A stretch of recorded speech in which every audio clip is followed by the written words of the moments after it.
WhatsApp guys welcome to our YouTube channel and a new video. तो भाई आज हम बात करने वाले हैं एक बहुत ही इंटरेस्टिंग इन्वेस्टर के बारे में जिनका नाम है रामदेव अग्रवाल। मैं उनको अक्सर सुनता हूँ, कभी जब भी स्पेशली जब मार्केट क्रैश होता है, जब मार्केट नीचे जाता है तो मैं उनको अक्सर बैठ के सुनता हूँ।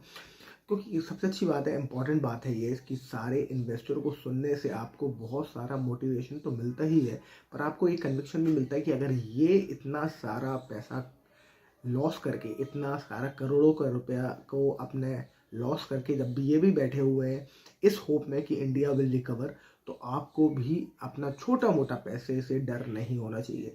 अब आप कह सकते हो कि अरे यार छोटा मोटा, उनके पास तो बहुत ज़्यादा पैसा है, क्या फ़र्क पड़ता है, उनको थोड़ा बहुत चला भी जाएगा।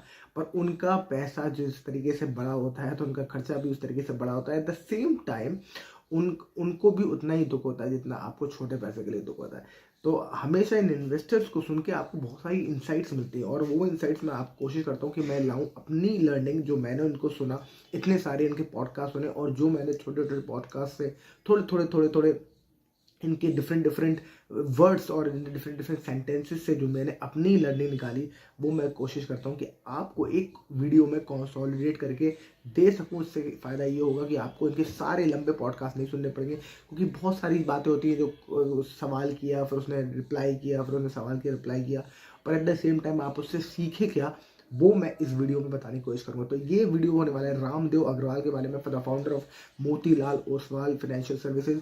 इनका एक स्टॉक ऑलरेडी लिस्टेड है स्टॉक मार्केट में, कंपनी में, जिसको मोतीलाल OFS कहते हैं। इनका ऑलरेडी स्टॉक लिस्टेड है। अगर आप उसमें इन्वेस्ट करना चाहते हैं तो अपनी ड्यू डिलीजेंस के साथ उसमें रिसर्च करिए और फिर आप सोचिए कि आपको इसमें इन्वेस्ट करना चाहिए नहीं करना चाहिए। रिसेंटली फिलहाल मैं सोचता हूँ कि उनकी ज़िंदगी से हम क्या सीखते हैं, और वो कोशिश करते हैं हम समझने की इस वीडियो में।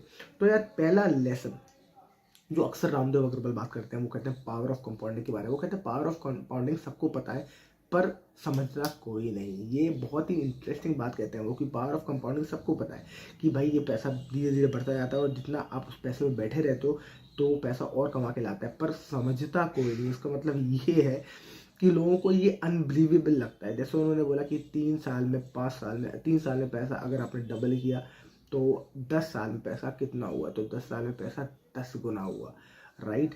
पावर ऑफ कंपाउंडिंग के हिसाब से अगर आप मान लेते कि 3 साल में आपका पैसा डबल होता है, तो आप निकाल सकते हैं कि 3 साल में पैसा डबल होता है तो आपको कितने % इंटरेस्ट रेट से अपना पैसा ग्रो करना पड़ेगा। बहुत ज़्यादा इंटरेस्ट रेट नहीं चाहिए, पर आपको थोड़ा सा स्मार्टली काम तो करना पड़ेगा। अगर आपको हर 3 साल में अपना पैसा डबल करना है तो आपको ऐसे चूज़ करने पड़ेंगे स्टॉक्स जो कि हाई ग्रोथ स्टॉक्स हो। पर वो एक अलग जर्नी है जो हम बात करने वाले हैं। पर आप इस बात से वो कहना चाहते हैं, पावर ऑफ कंपाउंडिंग से वो ये कहना चाहते हैं कि समझता कोई नहीं, यानी कि 3 साल में पैसा डबल तो 10 साल में पैसा 10 गुना, पर 20 साल में पैसा 100 गुना। और ये 100 गुना वाला जो जो फिगर है लोगों के दिमाग में बैठता ही नहीं है। मैं कहता हूँ चलो 3 साल में आप पैसा डबल नहीं कर पा रहे हो, कुछ साल आप 3 साल में पैसा डबल किया, कुछ साल में आप 5 साल में पैसा डबल करोगे, कुछ अच्छे पीरियड्स आएंगे, कुछ बुरे पीरियड्स आएंगे। तो अभी आप सोचो 20 साल में जब आप बैठोगे 100 गुना, 100 गुना नहीं तो 70 गुना कर लोगे, तब भी ये जो फिगर है, जो हमारे दिमाग में जो फिगर है, ये एडजस्ट ही नहीं होता, ये बैठता ही नहीं है, ये बिलीवेबल लगता ही नहीं है। पर वो कहता है यही पावर ऑफ कंपाउंडिंग है, जो बिलीवेबल नहीं लगता वो एक्चुअली एग्जिस्ट करता है। और this is as simple as that कि आपको उस पैसे में बैठना है। This is how power of compounding works. और 20 साल में तो 30 साल में ये होगा 1000 गुना। अब ये बहुत अजीब लगता है सुनने में, पर actually this is how power of compounding works. और ये बोलते हैं कि भाई ये आपको अगर समझ में आ गया तो आप you will never ever worry about making wealth in the long term।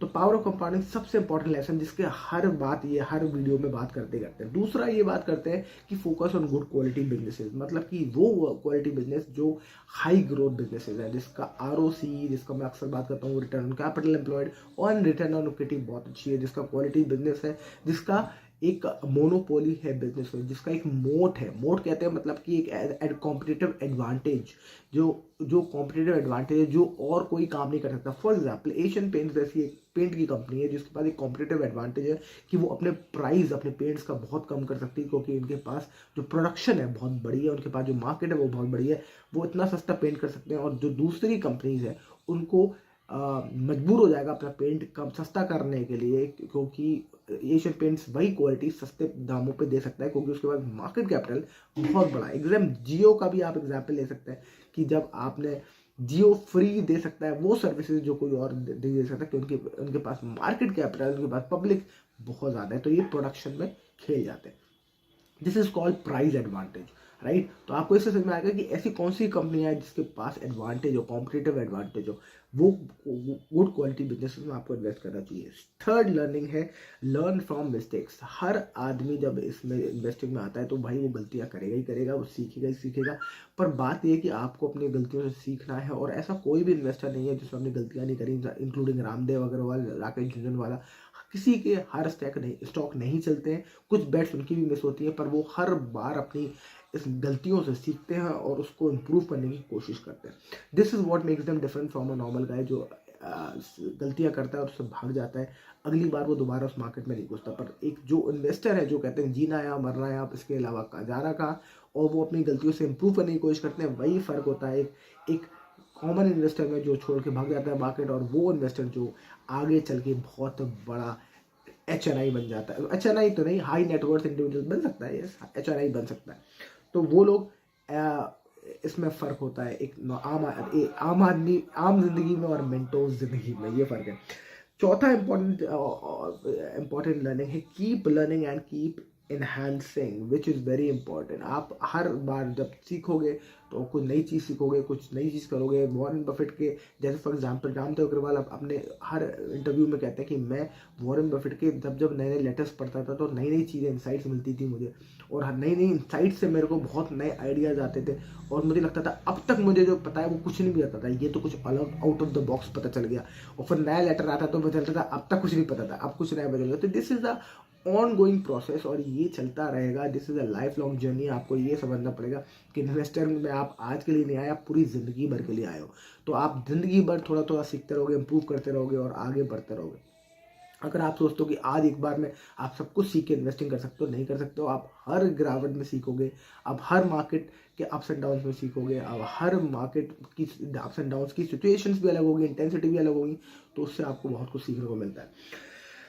पांचवा इंपॉर्टेंट जो लर्निंग है वो है पावर ऑफ कंसंट्रेशन। ये बहुत सारे इन्वेस्टर्स बात करते हैं कि बहुत ज़्यादा डाइवर्सिफिकेशन से आपके पोर्टफोलियो बहुत ज़्यादा ग्रो नहीं करता। तो बहुत ज़्यादा स्टॉक्स में पैसे लगाने के बजाय आप ये समझें कि आपकी गुड क्वालिटी बिजनेस कौन सा है जो आप उसमें फोकस करें और उसी पे आप अच्छा मोटा चंक लगाएं। जब तक आप मोटी बैट नहीं खेलते हैं, जो वेल्थ क्रिएशन की हम बात करते हैं वो करना थोड़ा सा मुश्किल हो जाता है। थोड़ा आप डाइवर्सिफिकेशन करेंगे तो आप बच जाएंगे, आप बहुत ज़्यादा आपका लॉस नहीं होगा, बिल्कुल सही बात है। बट आप अगर बहुत ज़्यादा डाइवर्सिफिकेशन कर देंगे तो आपकी बहुत बड़ी वेल्थ भी बनेगी, क्योंकि आपने जो आपके स्टॉक्स चलेंगे वो इतना आपका जो कैपिटल होगा वो उसमें इतना ज़्यादा होगा ही नहीं कि वो बहुत ज़्यादा कैपिटल बहुत ज़्यादा ग्रो कर पाए, क्योंकि आपने बहुत ज़्यादा डाइवर्सिफाई कर रखा होगा स्टॉक्स।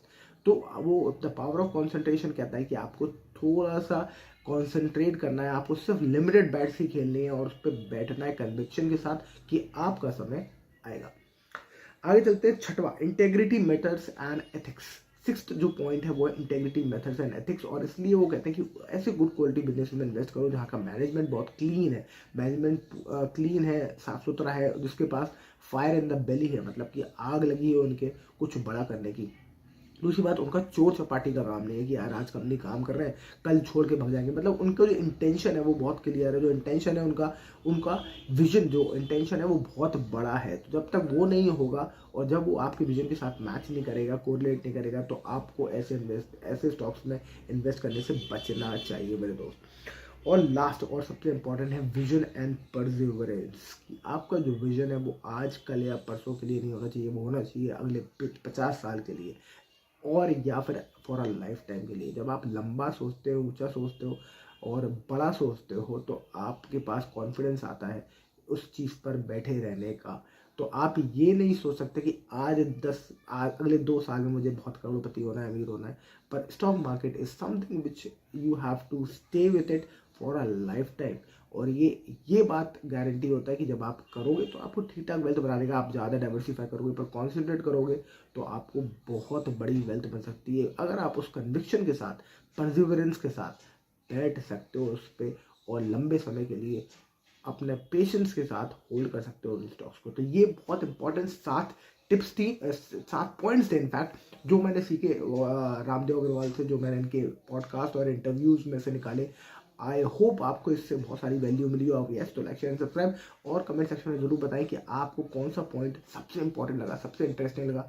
अगर आपको ऐसे वीडियो देखने में मज़ा आता है तो ज़रूर मेंशन करें स्टॉक मार्केट कमेंट सेक्शन में, तो जैसे मैं और वीडियो बनाऊंगा और नए नए इन्वेस्टर्स के बारे में भी निकाल के लाऊंगा कि इनका सोचना क्या है स्टॉक मार्केट के बारे में, और उनके पॉडकास्ट से हम क्या क्या इंपॉर्टेंट पॉइंट्स निकाल सकते हैं। So that's it for this video. I hope you like the video. Please like, share, and subscribe. I will see you in the next video. Thank you so much for watching. Bye bye.